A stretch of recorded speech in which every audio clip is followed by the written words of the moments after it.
Hello, c'est Monsieur Robespierre. Et ben, je vais vous présenter aujourd'hui une dernière acquisition.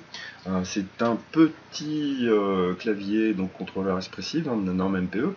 Ça s'appelle Jouet. C'est tout sauf un jouet, puisqu'il permet de faire des choses assez formidables. Il a été développé en France, ouais, Cocorico.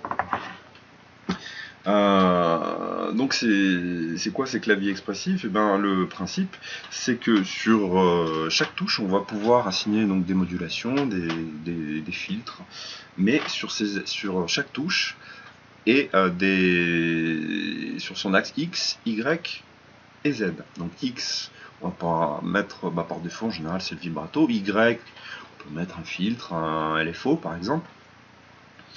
Euh, et sur la pression, donc l'axe donc des Z, pouvoir aussi assigner certaines choses. Donc, je vais vous montrer un petit peu avec ce tuto comment on fait un petit peu pour programmer ça, notamment sur Ableton. Vous allez voir que c'est pas si simple que ça, donc j'espère que je vais vous économiser des heures de tuto et aller chercher des infos à droite à gauche sur le web. Alors, je vais vous montrer déjà basiquement, là j'ai mis sur la piste 1 le wavetable qui se trouve ici. Et en MIDI, en fait, j'ai caressé la touche et donc j'ai donc assigné le filtre ici à une touche. Alors ça va s'assigner sur toutes les touches, il n'y a pas de problème. Ça transite par le canal CC74 que vous voyez là. C'est la modulation par défaut dans le standard MIDI. Et donc, qu'est-ce qui se passe si je caresse la touche? Vous voyez, ça bouge le filtre. C'est très bien, mais il y a quand même un petit problème avec ça. C'est que si maintenant je me mets en polyphonie, ce qui se passe, c'est que si j'appuie sur une deuxième touche en même temps, je fais un accord donc, je vais me placer à un autre endroit sur l'axe X, Y de cette touche et ça va venir en fait bouger le filtre, mais la première touche, évidemment, aura perdu en fait sa position du fait que j'ai appuyé sur la deuxième. Donc ça c'est un gros problème. Et la norme MPE, donc le protocole MPE, en MIDI va nous permettre en fait de contourner un petit peu ce problème. Qu'est-ce qui se passe en MIDI? C'est que quand on met un instrument donc sur une piste, par exemple là ici sur le canal 2, toutes les informations de toutes les touches, ça va transiter donc via les informations du pitch bend, de modulation, d'aftertouch, ça va tout transiter en fait dans ce canal. Mais le problème c'est quand on fait de la polyphonie c'est un petit peu compliqué. Alors comment ça va fonctionner? Donc je vais supprimer cette piste. Ce protocole MPE, donc avec Ableton. Hop.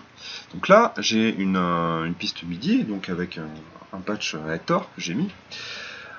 Et donc je vais l'activer. Pour ce faire, il va falloir donc créer 3 pistes. Bon, 3 pistes parce que je veux 3 voix, mais je pourrais très bien en mettre 8 si je voulais utiliser mes 10 doigts, avoir 10 expressions différentes. Là, on va faire avec 3, c'est déjà pas mal. Je vais vous montrer un petit peu comment ça marche. Donc, alors en fait, il faut déjà dire que lui, bon, bah, il n'y a pas besoin de signal. Le signal MIDI, en fait, il va transiter par ces 3 pistes MIDI que voici. Donc, je vais dire en fait que ça vient d'un jouet. Je vais les mettre en monitor in. Et bon, ça, faut le savoir parce que c'est cette surface, mais c'est pas forcément les mêmes. Suivant ce qu'on met dans jouer. Là, donc si j'appuie sur une touche, vous devez voir l'arrivée MIDI, voilà. Si j'appuie sur une deuxième touche, vous voyez en fait le signal MIDI qui arrive dans le canal 3, donc sur la piste centrale ici. Et si j'appuie maintenant en polyphonie sur 3 touches d'un coup, vous voyez en fait que le signal en fait va se mettre en fait sur les 3 voix. Là, j'utilise 3 doigts en même temps, simultanément. Et donc, il va falloir aller dire que router en fait ces différentes pistes vers mon synthé Reactor qui se trouve ici. Donc, j'appuie sur Reactor, Reactor et encore Reactor. Et puis, il y a des instances de Reactor. Donc, je les ai mis. Bon, ça, c'est parce que j'ai créé mon patch comme ça. Sur la 2, 3 et 4. Donc là, à ce moment-là, donc Reactor donc récupère les trois canaux en fait, et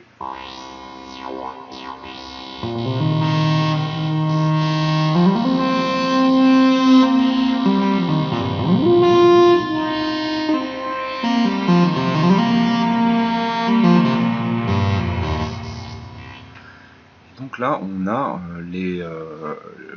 sur chaque touche en fait le filtre, et vous avez aussi un LFO sur la pression. Tout ça c'est géré indépendamment, donc en polyphonie, de manière séparée, c'est clean et ça fonctionne. Alors, le hic en fait, c'est que vous pouvez pas faire ça avec les synthés natifs d'Ableton, en tout cas pas sur la version 10.1 qui vient de sortir, alors où je vous parle. J'espère qu'un jour ça se fera, j'espère qu'un jour on ne sera pas obligé de créer en fait ces trois pistes. Donc là ça va pas fonctionner puisqu'il faut en fait des VST ou des instruments, des sources de son en fait qui sont capables d'interpréter en fait ce signal, sinon ça marche pas. Alors il y a une liste que voici de VST qui permettent de le faire. Donc, par exemple, Equator de Rolly permettra de le faire. Mais il coûte de l'argent. Et puis moi j'ai déjà un truc qui s'appelle Reactor. Et Reactor Block notamment, qui est intéressant pour ceux qui font un petit peu de synthèse modulaire. Et là-dessus on va pouvoir en fait trouver des choses et créer des patchs qui sont capables d'interpréter en fait ces messages MPE. Donc ces trois pistes, ces trois arrivées sur des canaux différents. Alors voilà. Je vais vous montrer un petit peu comment j'ai fait mon patch. Alors d'abord, j'ai déjà été télécharger ce petit plugin qui n'est pas installé dans les Reactor Block de base. Donc vous allez dans la Reactor User Library et vous allez donc cliquer MPE ici, chercher. Alors vous voyez, vous avez par exemple ce synthé qui fonctionne bien, qui est déjà tout fait, un son très synthé, pas forcément très chaud, je suis pas fan, ça c'est assez rigolo, je vous conseille d'essayer.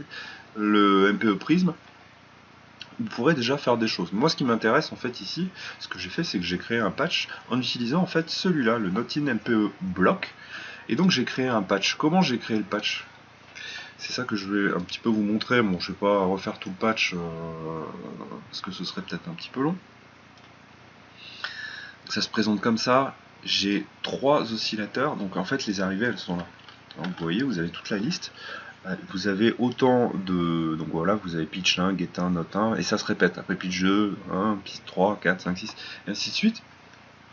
Et vous voyez, en fait, j'ai mis le pitch 1, donc c'est un transit via un séquenceur, et après ça va dans un oscillateur. Vous avez le gate, bon voilà, ça c'est la synthèse soustractive, je vais pas faire un truc là-dessus. Par contre, ce qui est intéressant, c'est que vous avez la modulation ici, donc c'est le canal 74 sur lequel transitent les informations de l'axe Y de votre touche. J'ai été l'envoyer en fait dans le filtre qui se trouve ici, et je l'ai fait en fait pour trois filtres. Pour la polyphonie en fait, chaque voix en fait est manifestée par une ligne qui se trouve ici, et à ces oscillateurs qui sont propres et qui sont réglés pareil.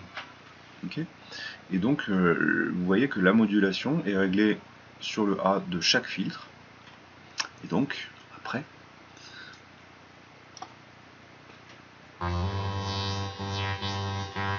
voilà, c'est ici qu'on règle l'intensité de la modulation. On clique ici, et vous voyez ici quand je caresse la touche, ça me gère bien en fait le cutoff. Il est assez chouette ce filtre, c'est filtre Moog. Voilà comment ça se présente en fait. Vous pouvez vous amuser après à faire des choses plus compliquées en intégrant de la FM, des séquenceurs, c'est assez chouette ce qui est là-dedans. Alors on peut le faire aussi avec Max MSP. J'espère vous proposer dans une prochaine vidéo d'ailleurs un petit tuto sur comment faire à peu près la même chose, mais sur Max MSP. Et en attendant, j'espère que ce petit tuto vous aura été très utile. Alors ce qui est intéressant aussi avec Jouer, donc là je vous ai montré ce petit clavier violet, mais en fait c'est des petites nappes en fait qu'on peut changer. Et l'appareil donc qui est en dessous, donc il détecte en fait que j'ai posé cette note là précisément, ou alors ce pad là.